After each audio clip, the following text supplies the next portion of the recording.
Good evening, everybody. It's interesting. I think it was today was the Oscars in Los Angeles, California, and it's interesting. Tonight we're going to be dealing with the character trait of covered, of seeking honor, of having your name up in lights. So I thought it was kind of appropriate. The hashgacha, the divine providence, had it that we should reach that point in Mesilas Yesharim where we're talking about the character trait of covered, of honor, of seeking status seeking. There's a lovely story. Maybe I'll start off with a story about Rav Chaim Shmulevitz of one of the Rosh Yeshiva Zatzal of the Mir Yeshiva, and he became friendly. I don't know exactly how it was, with somebody who worked collecting the garbage, but you never actually seen him working. But just whatever, he knew he was a garbage collector. They became friends. So one day the Rosh Yeshiva, Rosh Chaim Shmulevitz, was coming out of the yeshiva, out of the Mir Yeshiva, and he saw this guy that he knew on the back, hanging onto the back of the garbage truck. So the guy in the garbage truck says, he leant down to the Rosh and said, "Look, the Rosh Yeshiva should know that I normally work in the cab." The idea is that covered is so ridiculous. You know, to him that was like, we're all. The point is that covered is an illusion. It's an illusion.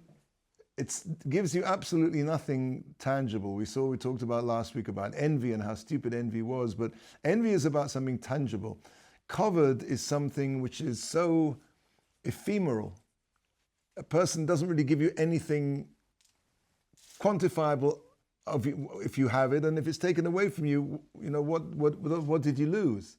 And yet you see one of these going to be talking about this is one of the strongest desires. One of the desires, the only desire actually that goes on all through a person's life, however old they become, and however much their senses become dulled and uninterested in a steak dinner, or the sushi, or the smorgasbord. I titled actually the word smorgasbord. It's really, what does it smorgasbord mean? It means why are you taking what you've got? You can take more. Smorgasbord, take more. But a person gets to a point in his life where those taivas, the physical desires of the body, become attenuated.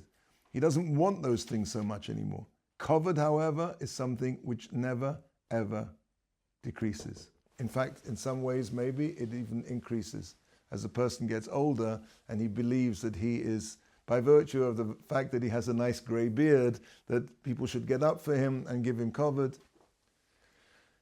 The Chavetz Chaim said that he gives a moshel. You know, if you go into the kitchen on Friday afternoon and you want to take some of the kugel, so your wife's going to kick you out and say, no, out you go. Kugel's delicious, but it's for Shabbos. Covered is delicious, but it's for Yom Shekula Shabbos. It's for Olam Haba. And as we're going to see, the only real covered that really exists is Torah. Ein covered ela Torah. Okay, with that brief introduction, we'll get straight in. We're holding, I don't know where it is in your books. In this book here, it's 166. I don't know if the paragraphs start with Tireki Achos Hakina Hi Chemda V'Tava, and you'll see that the sister of jealousy, which is the last meter we spoke about last week, jealousy with the sister, so to speak, of kina, of jealousy, is chemda, which is desire, and taiva, which is another kind of physical desire. He translates it here as desire and lust. Okay. Hello, he ha magas leif ha'odam ad yomoso. These two things tire a person's, wear a person's heart down, tire out his heart until the day he dies, unless he can find a way to rid himself of this midah. Kamam Ramzal, as Chazal teaches, says in Keheles, Ein adam meis v'chatzi tavosa biyodoi. Nobody dies with half of his desires in his hands. Meaning the idea of taiva is that a person wants, as we said before, smorgasbord, more and more and more. The more a person invests into these things, the more he finds that he gets to the end of his life and he's not aware of what he amassed. He's aware of what is still lacking. That's the nature of taiva, of chemda, of desire for physicality, physical things, food and whatever. A person doesn't die with half of his desires realized, half of his desires in his hand. It's interesting, it says taiva, lust, of course, apart from the obvious meaning, the simple meaning of the word lust, but the lust he's talking about here is a lust which divides into two separate categories, which are hamomon, the lust for money, and the second one is the lust, as we spoke at the beginning, for kavod, for honor. Shnehem ke'echad roim ma'oid v'gormim la'odam ra'ois rabois. Both of them are extremely bad, and they both cause a lot of problems to a person.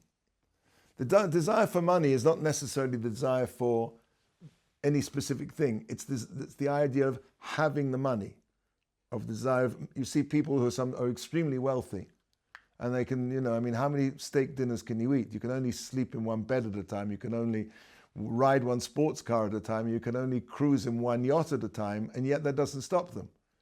Because logically, I was going to say this, even not al pi Torah, but even logically, a person should understand, what am I gaining from this? And it's tiring me out, wearing me out.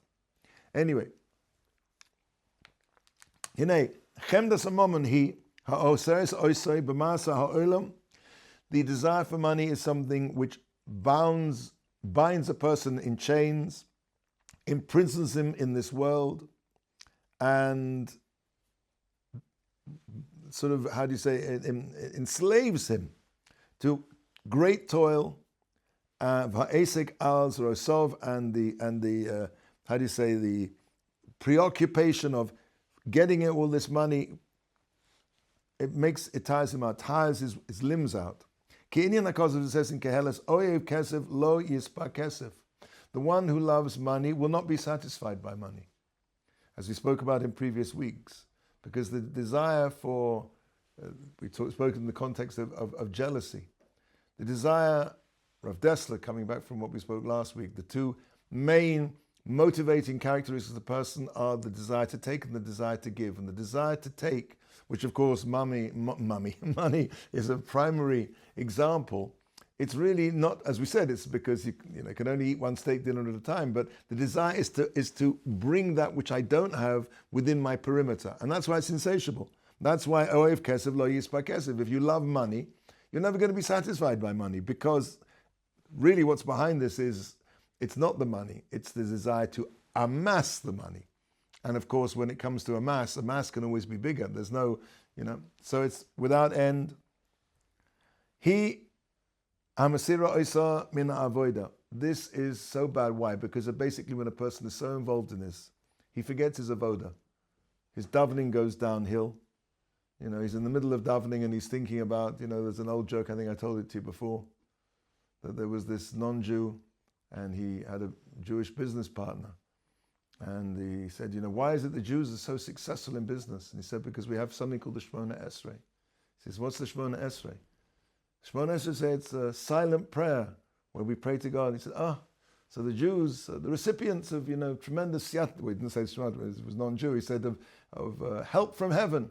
He said, well, not exactly, it's just we get plenty of time to think about our business affairs when we're davening. I mean, okay, it's a joke. But anybody who hasn't wandered off in the middle of Shemona Esrei to somewhere where his mind shouldn't be has never davened. We all have to bring our focus back. And that's part of davening. A person finds himself wandering, and our minds do wander.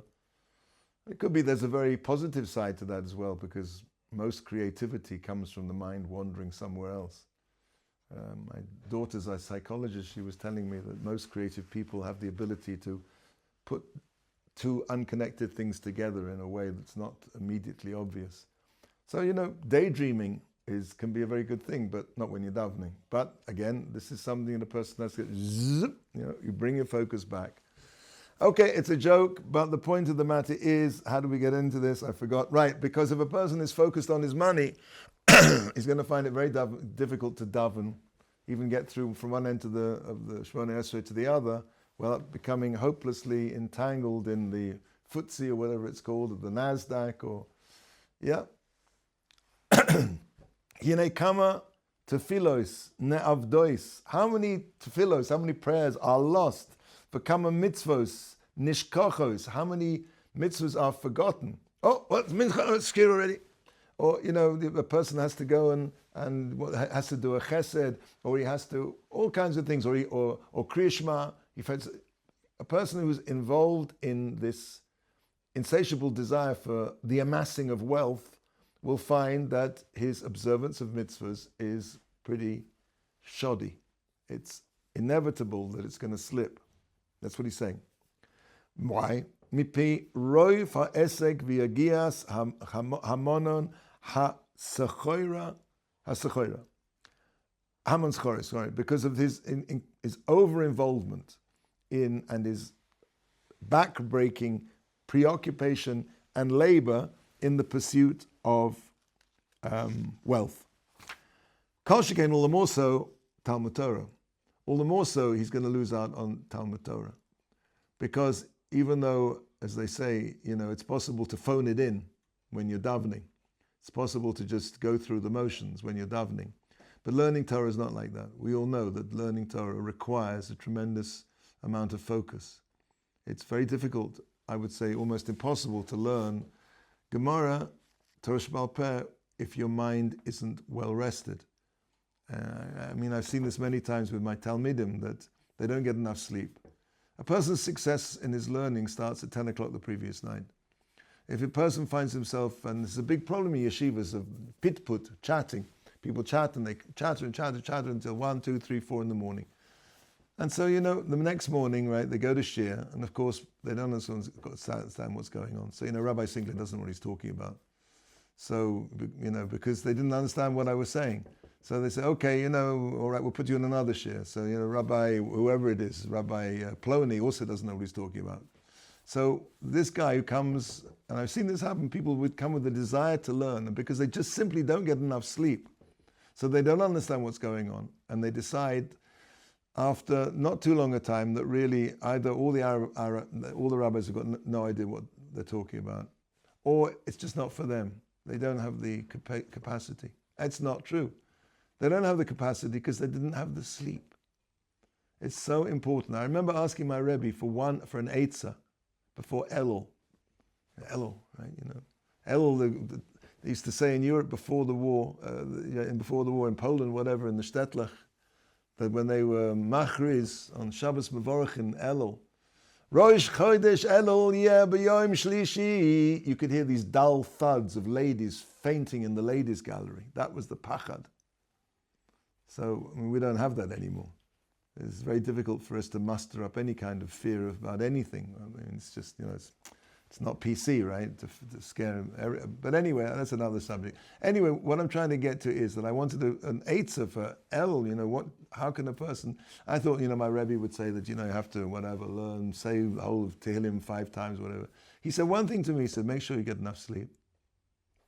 The first thing to go out the window when a person is tired is his Yiras Shamayim, and his ability to learn Torah, because Torah requires, especially learning Torah Sheba'al Peh, something which we call in Yiddish holding kop, focus. Now, this is a whole big topic. I'm already off the topic, but this is nowadays a major problem anyway, because everything about the media and smartphones and everything is about defocusing. Now this.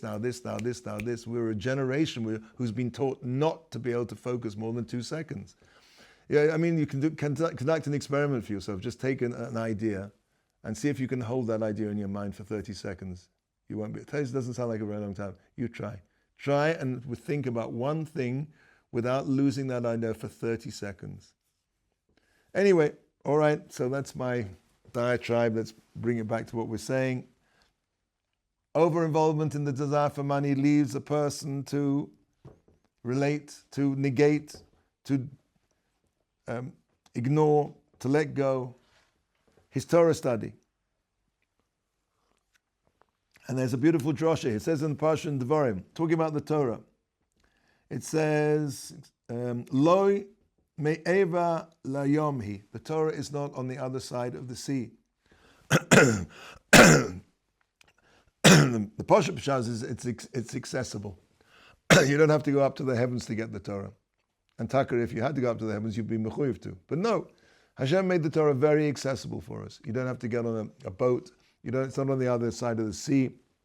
Chazal darshan this, as it says, Ba'osam, we're talking about it's not on the other side of the sea. It's on the other side of the sea for those people who cross the seas and are busy with in China and Taiwan and Africa doing business. Now, again, I'm not saying a person doesn't have to make money, make a parnasa. I'm saying a person who is involved in money for the sake of money, not to put chicken on the table for Shabbos, not to put his kids through college, somebody who's become obsessed with money. That's what it means.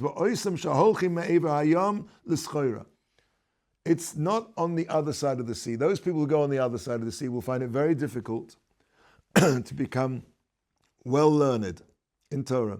V'chein shani says also in others, lo kol hamarbe l'schoira machkim. Not all of those who are involved in in business become wise. Now, not all of those. There are people. I mean, there are places where you see rich, wealthy, from businessmen. They have shirim in their offices. In New York, it's amazing. I went to somebody and go up to right at the top of the skyscraper to daven Shacharis, and there are people learning and learning, seriously learning. There's a kollel there. But again, that's something which needs a lot of presence of mind to be able to do that, to keep your focus in the midst of all the business emergencies that come up and all the things, the tirdas, the problems and the nagging things that the businessman, and of course the more power he has, as we're going to see, he's going to say, Marbe nachosim marbe daga. The more a person has property and the more he has demands on his focus and attention, the more property he has, the more he has to worry. The more worries he has, the more things are vying for his attention. Okay. He hamasoris oisol le sakonos rabos u mateshes es koichoi barov hadaga afilu achre hasigu harbe. So it exposes, so the person who's involved in this exposed to many dangers, as we said before, because he's in the business world and he's pursuing all this, and it takes his koyach out of him because of the as we said, the rov daga. He's got a lot of responsibilities on his shoulders, and even after he's made a lot of money, a person who's involved in this will not let go. V'chein shaninu, it also says in Pirkei Avos, as I said just now, the more a person has, the more responsibilities, the more worries he has, the more preoccupation that he has, the more he has to be concerned. He ha'amar veres pa'amim rabos al mitzvos ha'torah.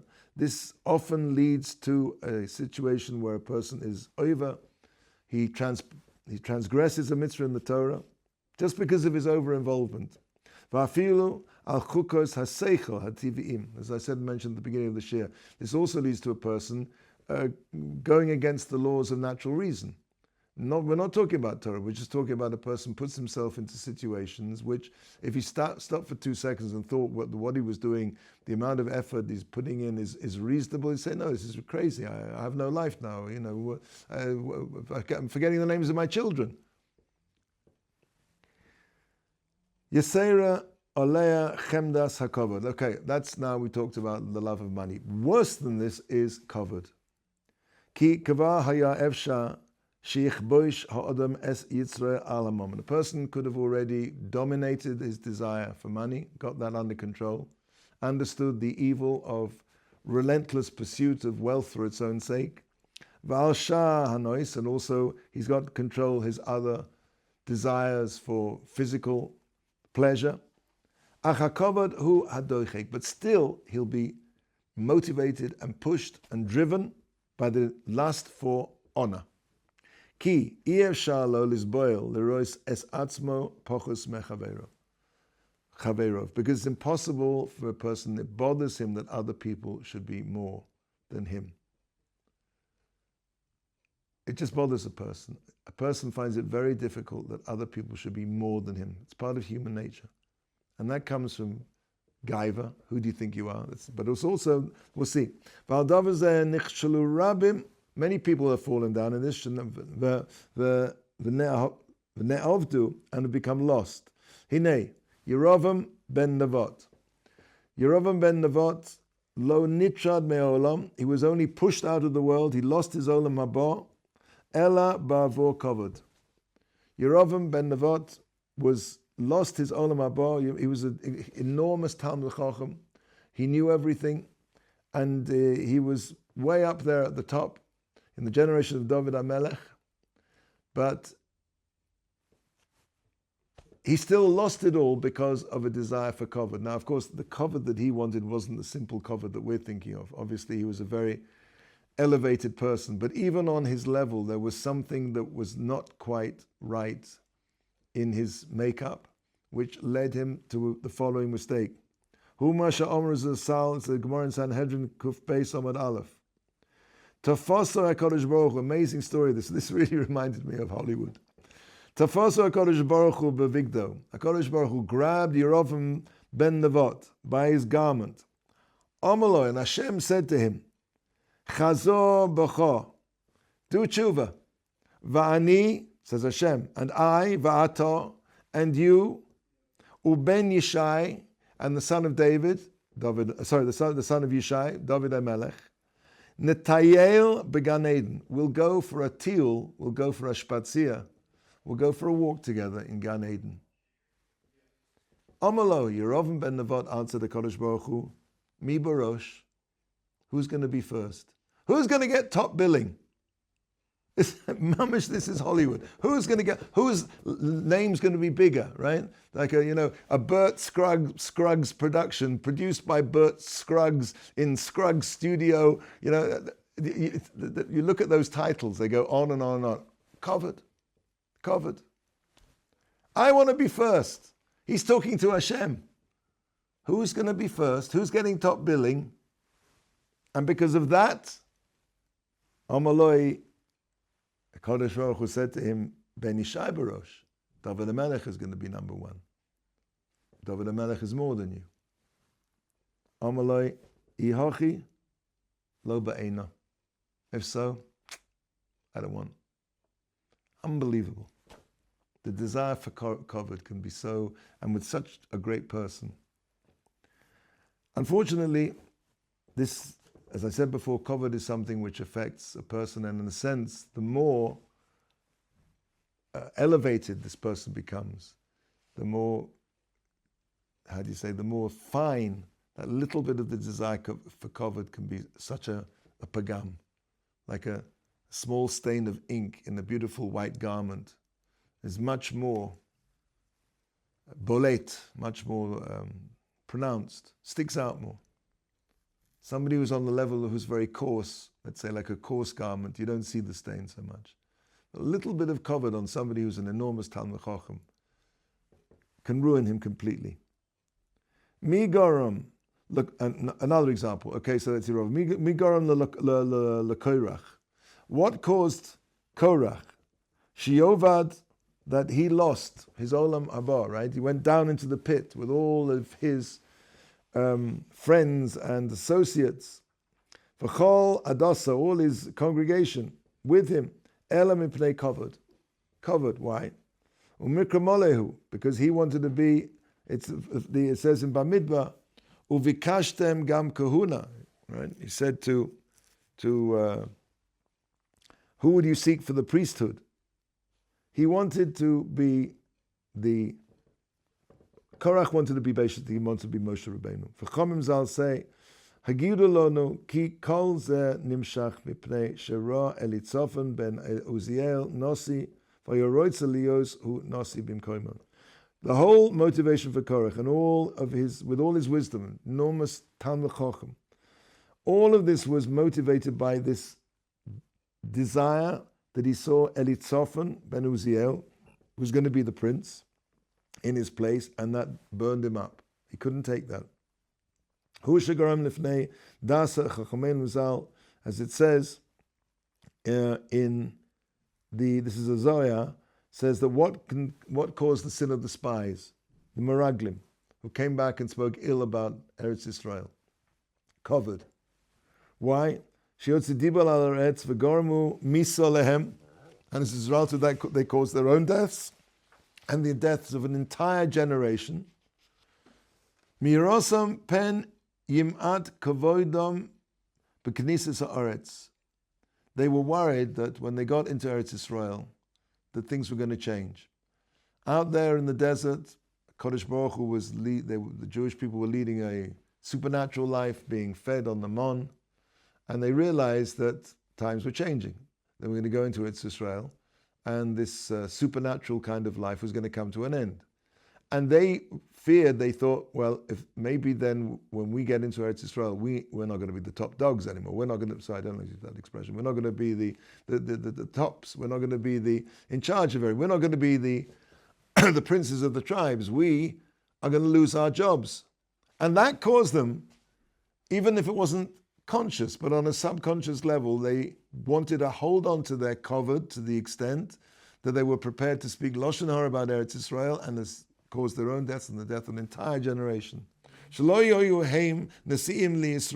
were worried they'd lose their jobs. Other people would stand in their place. It's interesting, he says, it's not just that they lose their jobs, other people are going to be in my place. I don't want to see anybody else more than me. It's not just I'm going to lose my job, I don't want anybody else to be more than me. Amar Hischil Shaul. What was it that, again, talking about Shaul now, so what was it that Shaul sought the opportunity to kill David HaMelech? The only reason Ebele Pnei had covered. Again, covered. Why? Because it says in Shmuel Aleph, Shenema v'ta'aneno hanoshim hamasachkos v'tomru. If you remember that the women, the joyful women, when they would praise, and they would say, they would play their instruments, and they said, Shaul has killed his thousands, and David has killed his tens of thousands. Oh, that was what started Shaul, to look at David and to begin the process of wanting to kill him because of kavod. He wasn't being given the kavod that he deserved. He couldn't bear it that David would get top billing. And again, one further example of this, we say, again, so he Shaul ayin es David. From that moment, Shaul looked at David. From that day, v'holan omud, looking to kill him.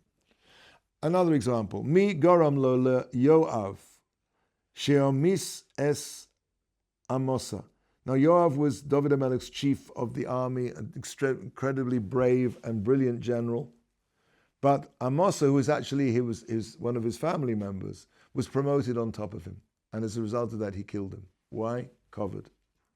Ela HaKovered. Shema lo David, that it says, he said to David, Im lo sa tzava tieh lefonai, kol hayomim v'chulei. If you will not always be my general. Okay, it's a quote from over there.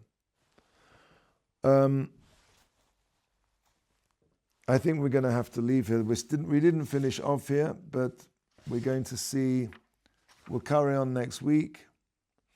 And I think we should be able to, maybe, B'ezrat Hashem, finish the chapter. Very long chapter 11. Okay, all the best.